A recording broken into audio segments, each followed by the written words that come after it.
جو I am F کی deal کے اثرات ہیں کہ جس طریقے سے عوام کو کے حوالے سے پلان کیے جا رہے ہیں، حکمت عملی اپنائی جا رہی ہے، یہ عوام سوال کر رہی ہے کہ بھائی یہ ہمارے لیے اچھی خبر ہے یا بری خبر ہے؟ کیونکہ اگر ڈیل نہیں ہوتی ہے تو اور قسم کے مسائل ہیں، ڈیل ہو جاتی ہے تو عوام کے اوپر مہنگائی کا ایک بام گر جائے گا۔ ہند دوستوں، میں مہندر شرما سواگت کرتا ہوں ون ورلڈ ہندی میں آپ کا۔ امید کرتا ہوں آپ خوش اور سوستھ ہے۔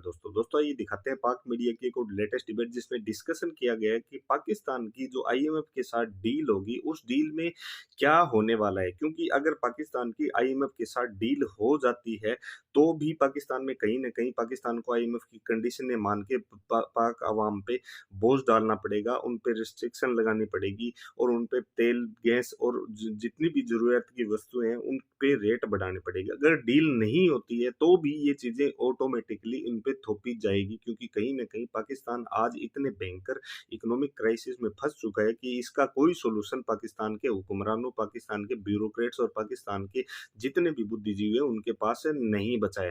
اسی لیے اب آنے والے سمے میں پاکستان کیا کرے گا کیا نہیں کرے گا، کیونکہ اب 90 روپے کے آس پاس پاکستان میں پیٹرول کے ریٹ بڑھا دیے گئے ہیں، جس کا سیدھا اثر پاکستان کے ٹرانسپورٹیشن اور پاکستان کی جو جتنے بھی سسٹم ہے اس پہ پڑ رہا ہے، اور مہنگائی دن دن دونی رات چوگنی بڑھ رہی ہے۔ تو دوستوں دیکھیے ڈیبیٹ اور کمنٹ میں اپنی پرتکریا ضرور دیں۔ لاسٹ میں آپ سے ریکویسٹ کروں گا، چینل پہ نئے ہیں تو چینل کو سب سے پہلے سبسکرائب کریں، لائک شیئر کمنٹ ضرور کریں۔ دوستوں جے ہند، وندے ماترم، بھارت ماتا کی جے۔ دوستوں نے منی بجٹ کے لیے آرڈیننس لانے کا جو ہے وہ فیصلہ کر لیا اور منی بجٹ کی تیاریاں جو ہیں وہ شروع کر دی گئی ہیں۔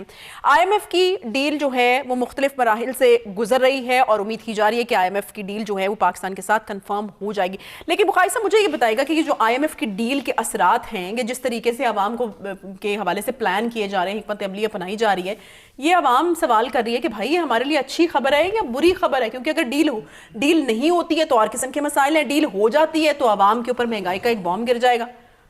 دیکھیے مجھے یوں لگتا ہے کہ آخرکار اس حکومت نے آئی ایم ایف کے سامنے گھٹنے ٹیک دیے ہیں۔ اچھا، یہ بات آج سے 5 مہینے پہلے مفتیٰ اسماعیل نے کہی تھی کہ بھائی مان لیں ان کی شرائط تاکہ جلدی سے اس کے اوپر عمل کر کے ہم نکلیں اس سے۔ آپ نے نہیں مانی، آپ نے انتظار کیا اسحاق ڈار صاحب کے تشریف لانے کا واپس۔ انہوں نے اس کو اکانومی کو اپنی طرح سے دیکھا۔ الٹیمیٹلی جو کچھ ہمیں ڈکٹیٹ کرایا ہے آئی ایم ایف نے، ہم نے اس کے سامنے جو ہے وہ سر تسلیم خم کر دیا ہے، اور اس کے نتیجے میں جو اس قوم کے ساتھ ہونے والی ہے اس کا تھوڑی سی جھلکیں میں آپ کو چند یعنی 5 مہینے اور ہم نے ضائع کیے نا اس میں، ہم نے ٹائم وقت ضائع کر دیا۔ ہم نے مفتیٰ اسماعیل کی بات مان لی ہوتی تو شاید صورتحال بہتری کی طرف جا رہی ہوتی۔ دیکھیے ابھی تو آپ نے کہا نا کہ آرڈیننس لا رہے ہیں منی بجٹ۔ منی بجٹ از اے بز ورڈ، یہ جہاں سنائی دے تو سمجھ لیں کہ کچھ خوفناک ہونے والا ہے، ٹھیک ہے؟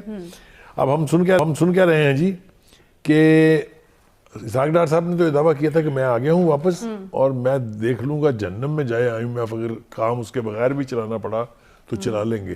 لیکن الٹیمیٹلی ہم گٹے گوڈے دبا کے نیچے بیٹھ گئے ہیں، اور آئی ایم ایف کے حکم کی تعمیل کے لیے ہم ایسی تعویلات لے کے آئیں گے کہ عقل جو ہے وہ دنگ رہ جائے گی۔ ہونے کیا والا ہے، ڈیزل اور پیٹرول کی قیمتوں میں اتنا ہوشربا اضافہ ہونے والا ہے کہ آپ تصور نہیں کر سکتی۔ پیٹرول اگر 60 سے 90 روپے لیٹر بڑھ جائے تو آپ کو حیرانگی نہیں ہونی چاہیے، کیونکہ 35 2 دفعہ بڑھا کے 70 کیا تو ریکارڈ ہم قائم کر چکے ہیں نا۔ اینی وے، اب میں آپ کو ذرا مختصراً، بہت تفصیل میرے پاس موجود ہے لیکن میں مختصراً آپ کو بتاؤں کہ اگر یہ ڈیل ہو جاتی ہے، جو شرائط ہیں اس کی، اس سے کیا ہوگا۔ وفاقی کابینہ نے بجلی کی قیمتوں میں اضافے اور سبسڈی کو ختم کرنے کا پلان منظور کر لیا ہے، یعنی جو ریلیف آپ دے رہے تھے پہلے وہ بھی واپس ہوگا۔ اور ایک خوفناک کام جو اس میں ہونے والا ہے کہ جو سیلاب کے دوران جو خوفناک سیلاب آیا تھا اس میں جو آپ نے ریلیف دیا تھا لوگوں کو بجلی کے بلوں میں، وہ بھی آپ واپس لے رہے ہیں۔ یہ میں نے پاکستان کی تاریخ میں پہلی دفعہ سنا ہے۔ نہیں تو ویسے ایک عام آدمی کا سوال ہے بخاری صاحب، اس بار گرمیوں میں بلز جو ہیں وہ ہم کیا ایکسپیکٹ کریں؟ آگے 6 فگرز بتانے لگا ہوں آپ کو۔ پلان کے تحت جون تک گھریلو صارفین کے لیے بجلی 7 روپے فی یونٹ مہنگی ہو جائے گی اللہ کے فضل سے، یعنی جو بل آتا ہے اس سے 50% زیادہ تو آوے ہی آوے۔ اس کے بعد جناب جون 2023 تک بجلی صارفین سے تقریباً 250 ارب روپے ریکور کیے جائیں گے۔ جو پچھلے مہینے گزر گئے ہیں اس کے بھی آپ نے جرمانے، یعنی اس کے بھی جو اضافے ہیں وہ آپ نے پے کرنے ہیں۔ اچھا، وہ بھی پے کرنے ہیں آپ نے۔ تو اگر جو پچھلے مہینے آپ کو کم بل آئے تو اس پہ خوش ہونے کی ضرورت اور اس کے علاوہ پلان کے تحت 3 روپے 39 پیسے فی یونٹ سرچارج بھی لگے گا۔ ہم آپ کو سانس ہی نہیں لینے دیں گے، سانسیں بند کریں گے۔ دیکھیے بخاری صاحب یہ تو نہیں ہوگا نا پھر عمران ultimately خان آپ کو صاحب بھی نے جو نعرہ لگایا تھا کہ یہ قوم یہ جو حکومت ہے یہ اپنی پالیسیوں کی وجہ سے ملک کو ڈیفالٹ کے دہانے پہ لے جائے گی، ڈیفالٹ کے دہانے پر ہم آج کھڑے ہیں۔ اگر اللہ تعالیٰ کی مدد نہ آئی، اگر دوستوں نے ہمارا ہاتھ نہ پکڑا تو سمجھیں کہ ہم تو ڈوبے ہیں بخاری صاحب صنم، یہ تو اس طرح کی تم کو سچویشن ملے آپ گی بیان ملے کریں نا کہ مجھے لٹرلی وہ والی میں امیجن کرنا شروع ہو گیا کہ پیچھے آگ اور آگے گڑا، یا ایسا ہی ہے، آپ جانا کدھر ہے؟ بالکل ایسے کہیں جانے کا راستہ نہیں ہے۔ راستہ ہی نہیں ہے۔ مشکل یہ ہے کہ ہمارا خیال یہ تھا کہ ان کے پاس کوئی نہ کوئی پلان ہے جو آپ اتنے نعرے لگا رہے ہیں، جو آپ کہہ رہے ہیں کہ ہم اس کو نکالیں گے۔ عمران خان صاحب نے ہمیں ڈرایا کہ جی یہ سری لنکا بن جائے گا، عمران خان صاحب نے بتایا ہمیں کہ یہ ڈیفالٹ ہونے جا رہا ہے، سب منظرنامہ اسی طرف جا رہا ہے کہ اس حکومت کی پالیسیوں کا کوئی نتیجہ نہیں نکل رہا ہے جس سے یہ امید پیدا ہو جائے۔ ڈالر کی قیمت جتنی فلکچویٹ کر رہی ہے اور جس رفتار سے روپے کی قدر گھٹ رہی ہے، یہ سارے خوفناک منظرنامے ہیں۔ آپ دیکھیں ہماری جو تجارت ہے اس کا بیڑا غرق ہو گیا ہے، ہمارے کنٹینر جہازوں کے آ کے کھڑے ہوئے ہیں بندرگاہ کے اوپر، اور ان کو چھڑوانے کے لیے ہمارے ہاں ایل سی کھلنے کا عمل جو ہے وہ سب زیرو لیول پہ پہنچا ہوا ہے۔ مجھے یہ بتائیے گا کہ یہ جب یہ والی یہ جو حکومت میں لوگ بیٹھے ہوئے ہیں، یہ جب اگلے الیکشن میں جائیں گے تو یہ جا کر کیا کہیں گے اور کس منہ سے جائیں گے؟ کیا صرف یہی ان کے پاس کہنے کے لیے ہوگا کہ ہاں جی ہم آئی ایم ایف کی ڈیل میں جا کے ہم نے آپ کو ڈیفالٹ سے بچا لیا؟ وہ کہیں گے ڈیفالٹ سے بچا لیا، ہمیں سمجھ ہی نہیں آ رہی، ہم روٹی نہیں کھا پا رہے ہیں، ہم بل نہیں دے پا رہے۔ اگر تو آپ میری سانس بند کر کے اور مجھے یہ یقین دہانی کرانے کی کوشش کریں گے کہ ہم نے آپ کو ڈیفالٹ سے بچا لیا ہے، عام آدمی کا یہ مسئلہ نہیں ہے، وہ تو اس ٹرمینالوجی کو مانتا ہی نہیں ہے۔ وہ تو یہ کہتا ہے کہ فلاں کے دور میں اتنے کا ڈالر تھا، اتنے کا پٹرول کا لیٹر تھا، اتنے کی دوائیاں تھی، اتنے کا آٹا تھا، اتنے کی چینی تھی۔ الٹیمیٹلی تو نقصان ہوا پھر بھائی، تو اور کون سے لفظ میں ادا کروں جس سے آپ کو یہ یقین آئے کہ میں پیٹ رہا ہوں آپ کے پروگرام میں کہ نقصان نہیں، تباہی۔ نقصان چھوٹا لفظ ہے، اور میں آپ کو بتاؤں قیمت ادا کرنی پڑے گی اس حکومت کو اتنی زیادہ۔ اگر الیکشن ہوتا ہے تو آپ دیکھیے گا کیا ہوگا۔ پہلے بائی الیکشنز میں دیکھ لیں اب کیا بھرکس نکلا ہے۔ تو الٹیمیٹلی اس کا فائدہ تو خان صاحب کو ہوگا پھر۔ تو بھائی قصور کس کا ہے؟ میرا ہے یا آپ کا ہے؟ قصور ان کا ہے جو اس وقت حکومت میں ہے، قصور ان 13 جماعتوں کا ہے جو اس پی ڈی ایم کا حصہ ہیں، اور کوئی ایفیکٹو میئر ہمیں ابھی نظر نہیں آ رہا۔ لیکن بخاری صاحب ایک افسوس کی بات تو یہ نا کہ خمیازہ تو پھر عوام کو ایونچولی بھگتنا پڑا ہے، قصور جس کا بھی ہے۔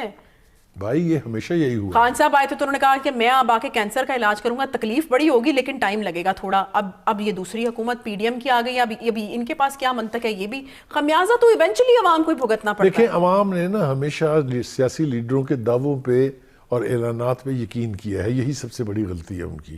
اس غلطی کا ایک نتیجہ تو یہ نکلا کہ ہمارے ملک میں سے لوور مڈل کلاس ایلیمینیٹ ہو گئی ہے۔ ہمارے ہاں اب یا غریب سے غریب تر ہے یا امیر سے امیر تر ہے، مڈل کلاس بھی گئی، مڈل کلاس بھی آلموسٹ فنشڈ ہے۔